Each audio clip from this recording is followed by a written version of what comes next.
আচ্ছা, সবুজ আপেল নাকি লাল আপেল কোনটা ভালো? অনেকেই কিন্তু ভাবেন যে টক সবুজ আপেলটা বোধহয় অতটা স্বাস্থ্যকর না, মিষ্টি লাল আপেলটাই বেস্ট। কিন্তু বিজ্ঞান কি বলছে জানেন? চলুন আজকে এই ধারণাটাকেই একটু ভেঙে চুরে দেখা যাক। তো আমাদের আজকের আলোচনার একেবারে কেন্দ্রবিন্দুতে থাকা প্রশ্নটা হলো এটাই। সবুজ আপেলের এই যে একটা টক স্বাদ, এটা কি আসলেই এর স্বাস্থ্যগুণের কোনো ক্ষতি করে, নাকি আসল গল্পটা অন্য রকম? চলুন খুঁজে বের করি। প্রথমেই একটা দারুণ তথ্য দিয়ে শুরু করি। কেমন?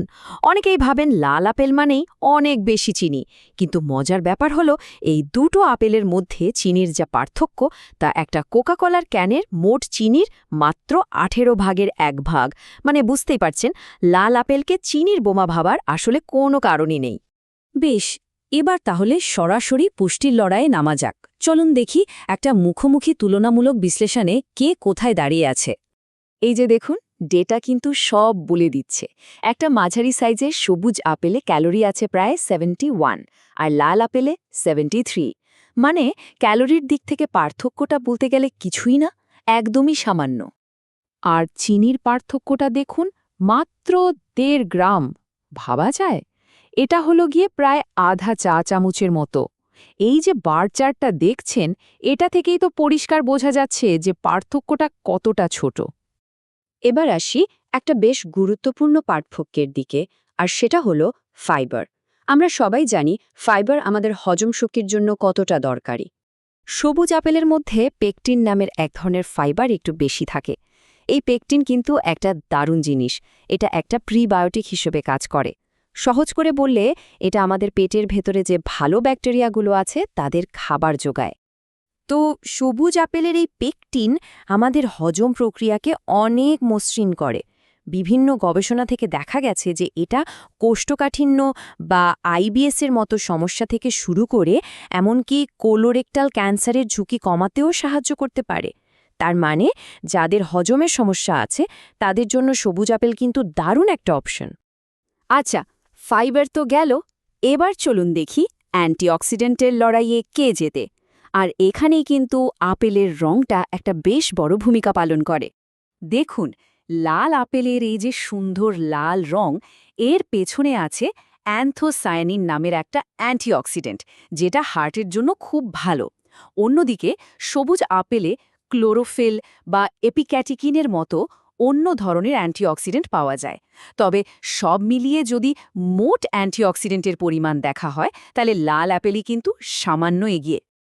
তো সোজা কথায়, অ্যান্টিঅক্সিডেন্টের এই রেসে লাল আপেল তার রঙের কারণেই একটুখানি এগিয়ে থাকছে। এবার খুব দ্রুত একবার দেখে নেওয়া যাক ভিটামিন আর খনিজের ব্যাপারে এখানে কি কি পার্থক্য আছে। এখানে কিন্তু সবুজ অ্যাপেল বেশ কয়েকটা দিক থেকে এগিয়ে আছে। যেমন ধরুন, vitamin A, C, K, iron, potassium এসব সবুজ আপেলে একটু বেশি। কিন্তু লাল আপেলের একটা বড় প্লাস পয়েন্ট আছে। এতে প্রায় 50% বেশি বিটা ক্যারোটিন থাকে, যা আমাদের চোখের জন্য খুব দরকারি। তো এত সব তথ্য জানার পর মনে প্রশ্ন আসতেই পারে যে, তাহলে শেষমেশ কার জন্য কোন অ্যাপেলটা ভালো? চলুন এবার সেই সিদ্ধান্তটা নেওয়ার চেষ্টা করা যাক। দেখুন, যদি আপনার লক্ষ্য হয় ব্লাড সুগার নিয়ন্ত্রণে রাখা, ওজন কমানো বা হজম শক্তিকে আরও ভালো করা, তাহলে সবুজ আপেল আপনার জন্য একটা দারুণ পছন্দ হতে পারে। কারণ এতে ফাইবার বেশি আর চিনিও সামান্য কম। আর যদি হার্টের স্বাস্থ্যের কথা ভেবে বেশি অ্যান্টিঅক্সিডেন্ট পেতে চান অথবা মিষ্টি স্বাদের কারণে বাচ্চাদের ফল খাওয়ানোর কথা ভাবেন, তাহলে লাল অ্যাপেল কিন্তু খুবই ভালো একটা অপশন। চোখের জন্য তো এটা উপকারী। তাহলে সব আলোচনার শেষে চূড়ান্ত রায়টা কি হবে? আসুন একেবারে শেষ পর্বে সেটাই জেনে নিই। একজন ডায়েটিশিয়ানের বিশ্লেষণ অনুযায়ী এই যে ছোটখাটো পার্থক্যগুলো আমরা দেখলাম, এগুলো থাকলেও লম্বা সময়ে কিন্তু দুটো অ্যাপেলেরই আমাদের শরীরের ওপর প্রায় একই রকম পজিটিভ প্রভাব পড়ে। আসলে আসল কথাটা কি জানেন?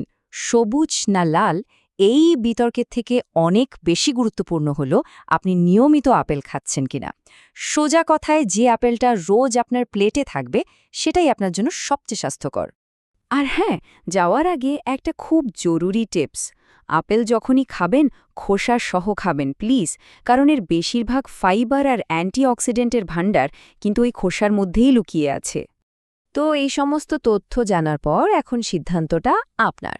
একজনের প্রয়োজন অনুযায়ী কোন আপেলটা তার প্লেটে জায়গা করে নেবে সেটা এবার ভেবে দেখার পালা।